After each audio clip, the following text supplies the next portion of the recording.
right. So let's get out our Bibles. Ephesians 6 is where we're going to be first, but I'll start with a little confession, and I think some of you may relate to this, and let me see if I can get my phone out and make this work. But last Sunday is great worship, great singing. Come on, recognize me. There we go.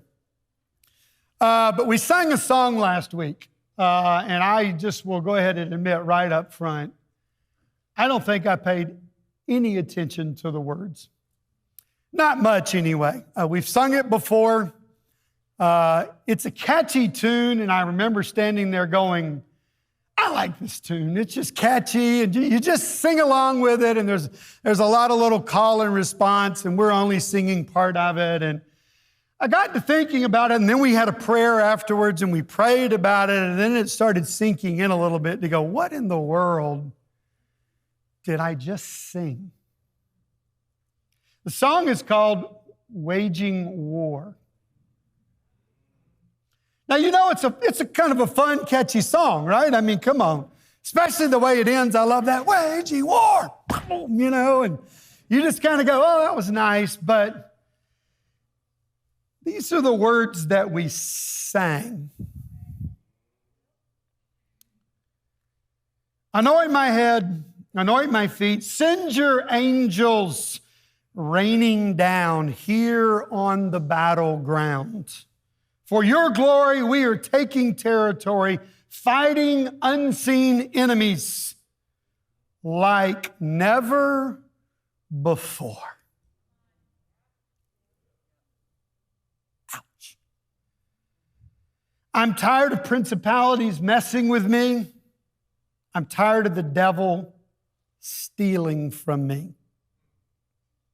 I promise he won't get one more thing. I'm taking it back, taking territory.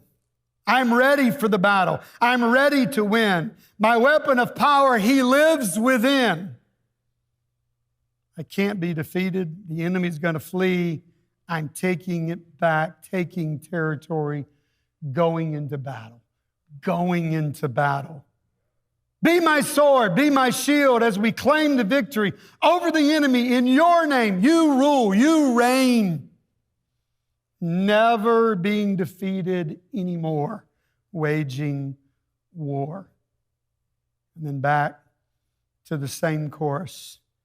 And then it says, send your fire, fire by night, cloud by day, a strong tower. Send the latter rain, Lion of Judah, Lord God, mighty in battle. Since you did it back then, we know you will do it again. We're going into battle, going into battle. And I promise you won't get one more thing. Then it ends with, I can't be defeated. The enemy is going to flee.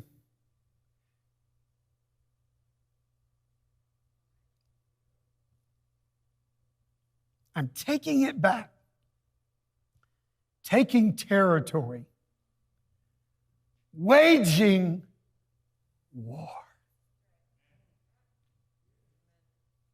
I'll confess, I'm not waging war. Trying to survive, trying to get along, trying to figure our way through all kinds of things. But waging war? Catchy song, great words, a little bit harder to live. And so what we've decided to do is we're going to take the first 2 or 3 weeks, maybe 4, I don't know. We don't even have it all planned out. And we're going to talk about waging war. If we're going to sing it, then we need to do it. And we are in a war. Now, I know what a lot of us say, oh, come on now, Rick, let's... It's the 1st of January. Shouldn't we be doing lessons like my biggest goals for the year and, you know, all that good stuff? Ephesians chapter 6, and we're going to do a whole lesson on this, but I want to start with this verse because it's the reality of where you and I live right now, and then I'm going to illustrate it, hopefully in a way that maybe help us. Ephesians chapter 6, verse 12. I think a lot of you know this verse. For our struggle is not against flesh and blood, but against the rulers, against the authorities, against the powers of this dark world, and against the spiritual forces of evil in the heavenly realms. I got to admit, I think I have my sights somewhat on the battle that's easily seen. You know, we've had all kinds of things going on in our country. We've dealt with this COVID thing. There's some battles there that you'd have to have your head in the sand not to see, but that's not even where the real battle's taking place. The real battle is a spiritual battle. I want to illustrate it this way. Funny that these guys showed up today because these are going to be some pictures from Kenya. I've been there many times. I hope Logan has these pictures ready for me. Put the first one up. No, that's in wrong order. Give me the one of just the gray. There you go. I'll come back to that one in a second. So and I don't know if this is the exact picture, but I've had this happen actually twice now when we've gone on safari in Kenya, where our guide and we'll be going along in this little Jeep thing and he'll say, there's a lion right out there stalking, what you're seeing out there, be it zebras or whatever. And you look out there and that's basically what it looks like. And I remember this one time we just kept driving and he would stop and he would look and he would say, he's out there. And I'm like, I don't see anything. And it just went on and it went on. And I'm like, I don't know. This guy pulling my leg, is he messing with me? Here was my thought. Show the giraffe picture, the one you came to first. I'm like, can we just go find something that's easier to see? I can see that one right there, all right? And then sure enough, go to the next one, Logan, you just had up. Eventually, we get into some lower grass. And that's what we saw. And then did you put the other one up there, or did we decide that was a little more than PG? I guess we did. So we didn't see the kill, but we saw the effects of the kill. I think a lot of what is going on in the world today right now is most of the time we live in that first picture. What? Where? Huh? And every now and then, the devil raises his ugly head, and it's easily seen how he's hurting people, dividing people, devouring people. And then he goes into hiding again. He's never not there. That was the thing I learned out of that. This guy knew what he was talking about. He had trained eyes. He was watching, and he was watching and seeing the signs of this lioness after its prey. And I wonder how many times you and I go through life the same way. I think a lot of what we see right now in our world is we're getting a few more glimpses. But the battle's been going on all along. And so we're going to take 2 or 3 or 4 weeks and we're going to talk about what it means, what does it look like to really wage war. And today I want to give you just 2 things. This is going to build different weeks. Different of us will do different things with it. But let's start right here, okay? The first one is to realize this. The war is real and you are in it.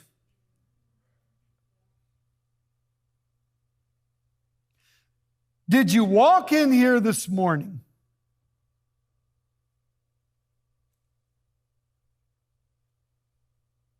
and think to yourself, this is my safe haven from the war I am in, day in, day out?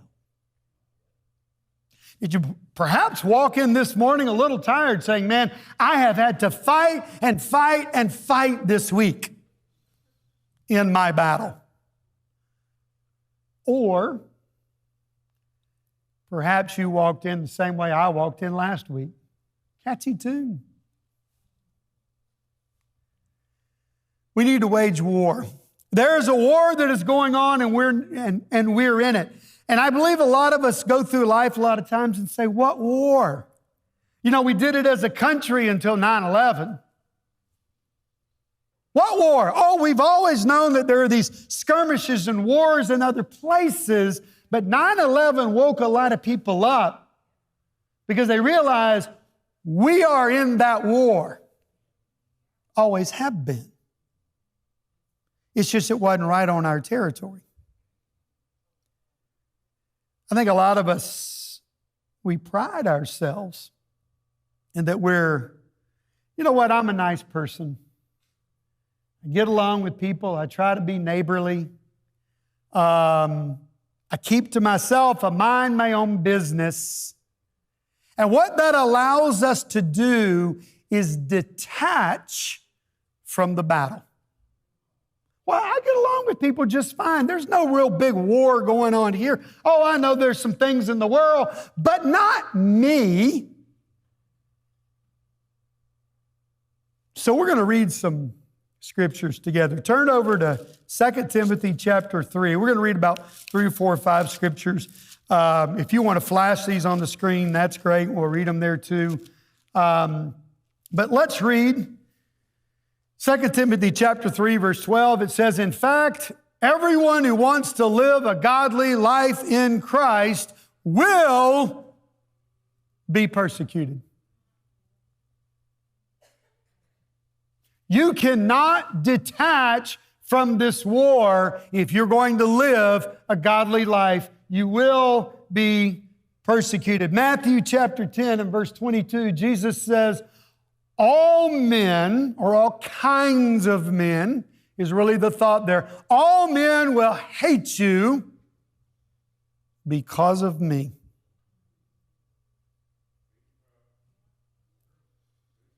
First John chapter 3 and verse 13, John writes, do not be surprised. Do not be surprised, my brothers and sisters, if the world hates you. What? Somebody doesn't like me. Somebody is trying to engage me. Somebody is trying to drag me into this war. No. I don't want any part of that. I'm a nice guy. It's the way we live a lot of times. And then, of course, the verse we just read in Ephesians chapter 6, where our war really lies. And then 1 Peter chapter 5 and verse 8. Be alert and of sober mind. Your enemy, the devil, does what? Prowls around like a roaring lion, seeking those or someone to devour. You saw that picture? That's me. That's you. And you see whether or not he's in the tall grass or the small grass, and whether or not you see him or you do not, he is there. You cannot disengage. I want to read a great story this afternoon about that. Read about David. Remember, the Bible says when it was springtime and the men went off to war, what did David do? Stayed home, stayed out of the battle, disengage. I'm not in this battle, Rick. I don't know what you're talking about. Raging war. I'm just trying to get along in life. Oh, you're in the battle. And what did David do? He fell mightily, didn't he? You see what happens when we disengage? You're in the battle. So let me ask you a question. What does Satan's stalking of you look like? Sitting here right now, if you go, if I were Satan and I was going to come after Rick Overturf, this is what I would do. This is how I would stalk him. This is what my plan of attack would be. What would that be in your life? See, here's the thing. It's happening. Whether you know it or not, Satan is relentless. He has a plan for your life. And He knows your buttons to push. And oh, is He good at doing it at just the right time. Maybe it's materialism. Maybe He has just been setting you up to let the love of things grow in your heart a little bit more and a little bit more and a little bit more until finally one day, Judas took that little bit of money, and now I got you.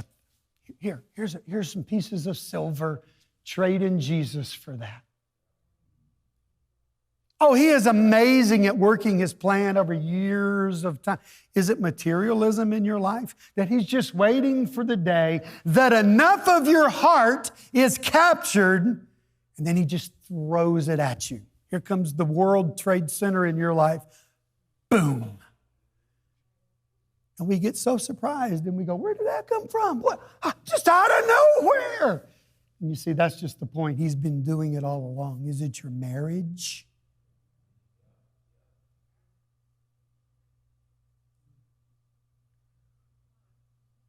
You probably know what that plan of attack is right now, don't you? Is it just your convictions? You know, man, I started out as a disciple of Jesus. I had rock solid convictions.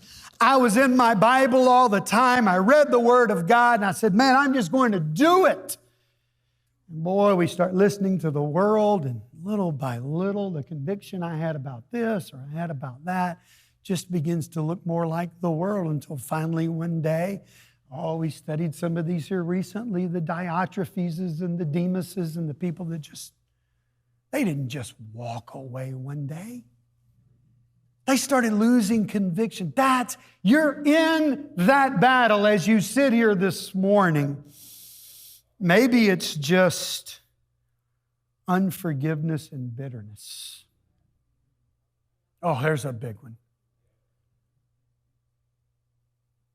People I just can't forgive. Bitterness that builds up in my heart. And Satan's just there, stalking you, going, when enough of that bitterness takes root, I got it. You're in that battle. You see, fighting any good battle, you got to start right there with the most basic question in all the world is, am I really in this battle? Am I waging war? Or is it just being waged against me? We're going to talk next week about passivity, where I believe a lot of us sit. Oh, I know there's a war out there, but I'm not doing a whole lot about it. The war's real and you're in it. Number two, we have to identify the real enemy. And again, it sounds so basic, right? If I'm going to fight, I got to know who the enemy is. You ever know those? I'll illustrate this a couple of ways. Don't you just love or hate, depending on if you like this kind of a movie, but the movies where you think all along you have the person who's the bad guy in the movie or a lady who's the bad person, and it turns out to be the person right next to you. And there's that moment in the movie where you go, oh no, get out, it's him, it's her, oh. You got to know who the enemy is. It's a sad story. I read it years ago. I was able to go back and find it on the internet.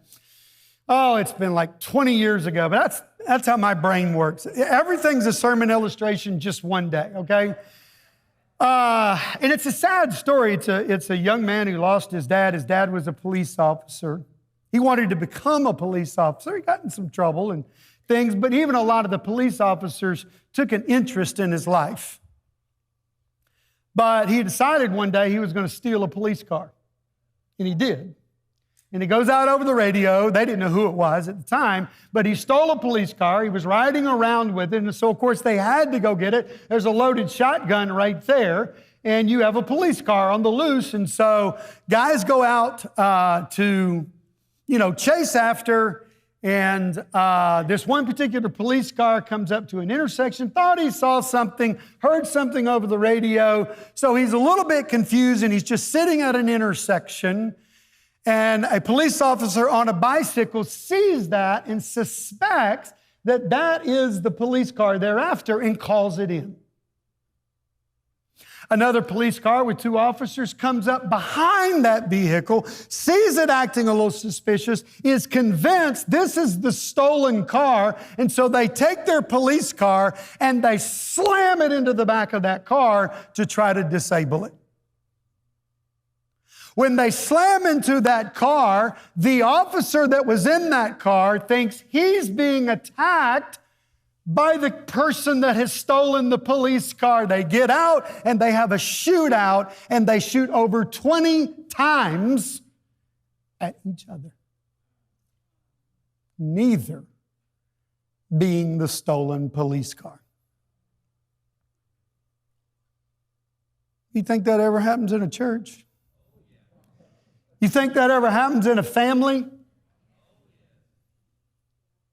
We got to know who the real enemy is. A lot of great verses I want to read here. So look over in Revelation 2. I'm just going to peruse this. I'm going to come back to it at the end for one more quick verse. But I just want to point out something. You know what Revelation 2 and 3 is, right? I mean, that's where Jesus is giving his message to the 7 churches of Asia. And he's got a little something to say to each group. Here's what struck me reading through this week. Chapter 2 and verse 10. I'll try to hurry through these, but just you're looking for one word. He's talking about these Jews, and he says they are a synagogue, chapter 2, verse 10, of Satan.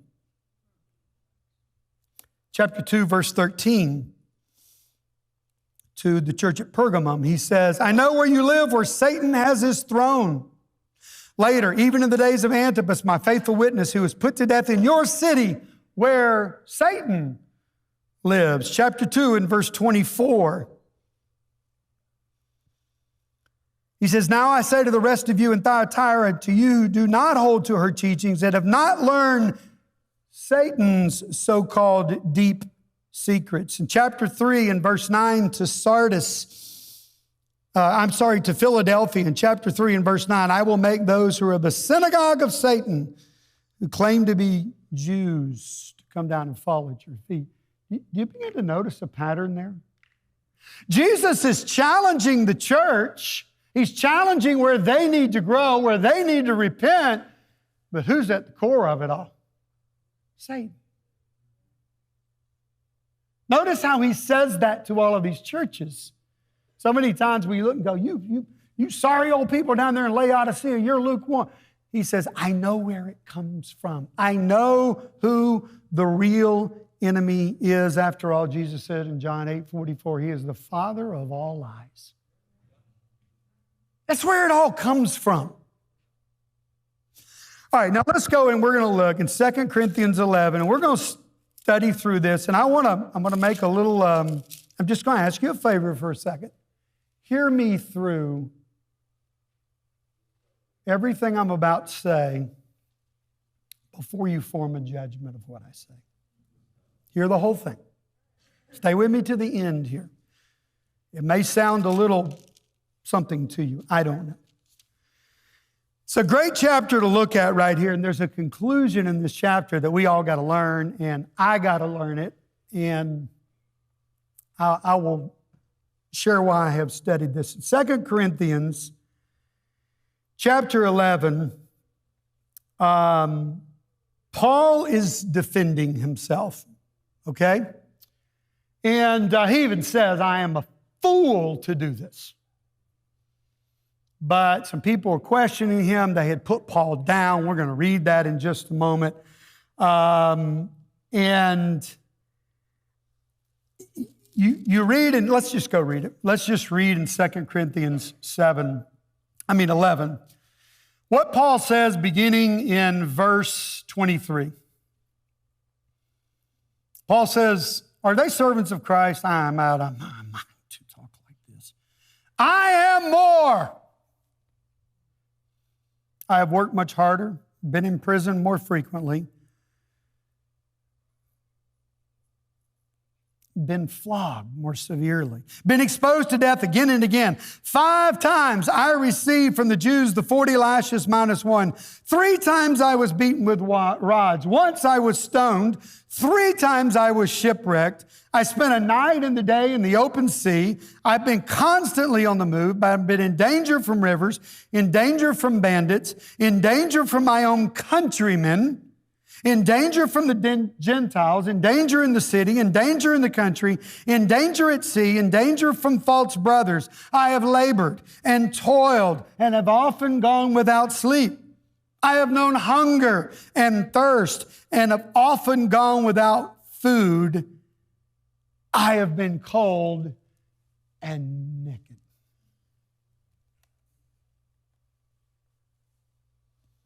Anybody got a resume that's anywhere close to that? Raise your hand. In fact, it might be true. I don't know. Anybody done one of these?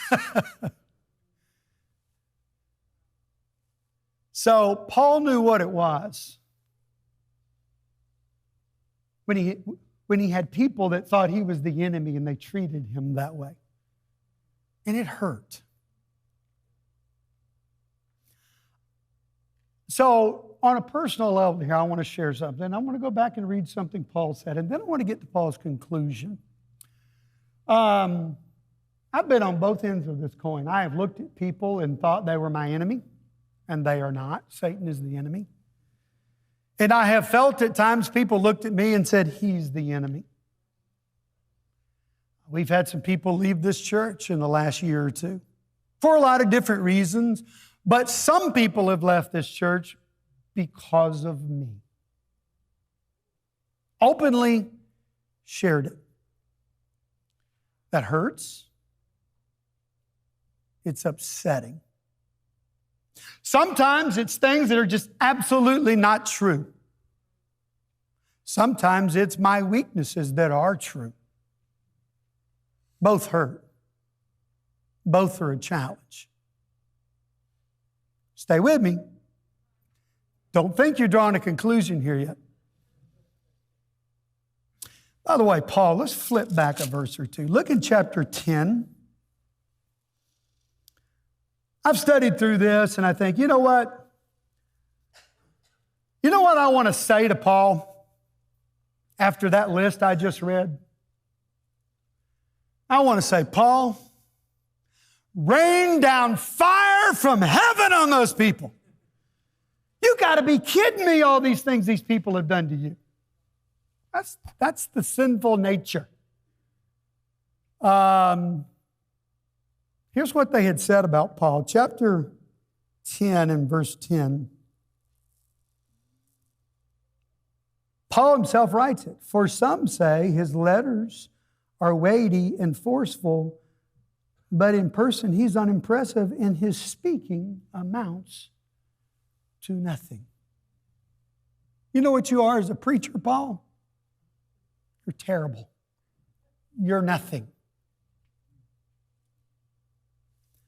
Paul even, hold on, chapter 11 and verse 6, Paul says, I may not be a trained speaker. You might very well be right. But I do have knowledge, but you're right. I'm no big, great preacher, speaker. This is the Apostle Paul.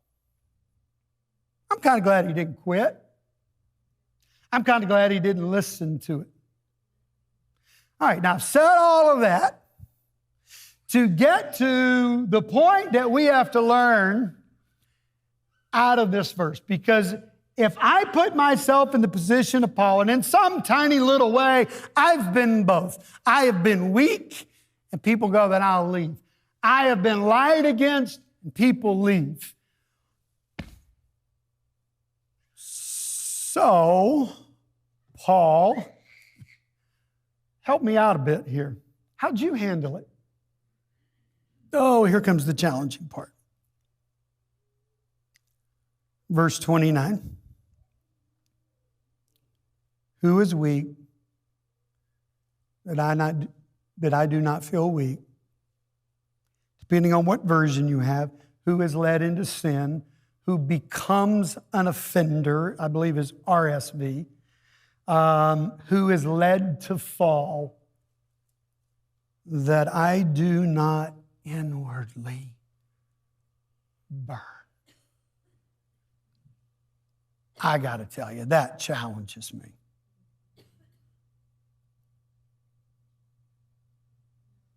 Paul doesn't focus and go, yeah, I'm a rotten preacher, I'll just quit. And Paul doesn't say, but look at this big long list of things that people have done to me. They're the problem. Paul says, you want to know what boils my blood? That's how we would say it. What makes me inwardly burn is that Satan has led these people into sin.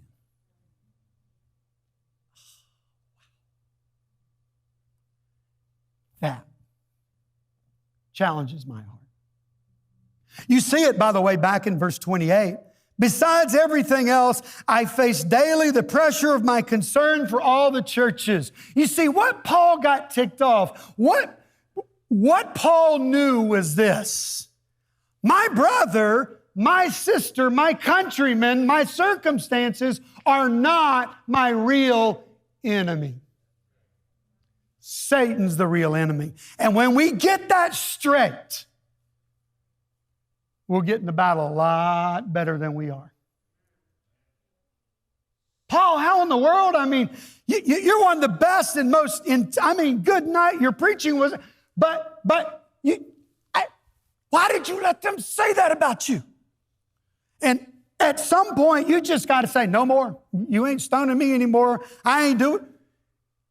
And what ticked you off, all through this, your heart was not against your brother or against your sister or worried about the fact that you, like every preacher ever alive, have weaknesses. You just embraced that and went, yep, you're right, I'm weak. What boiled your blood was what he did to the church. And that's why Paul says, every day I face the pressure because he loved it so much. What about him?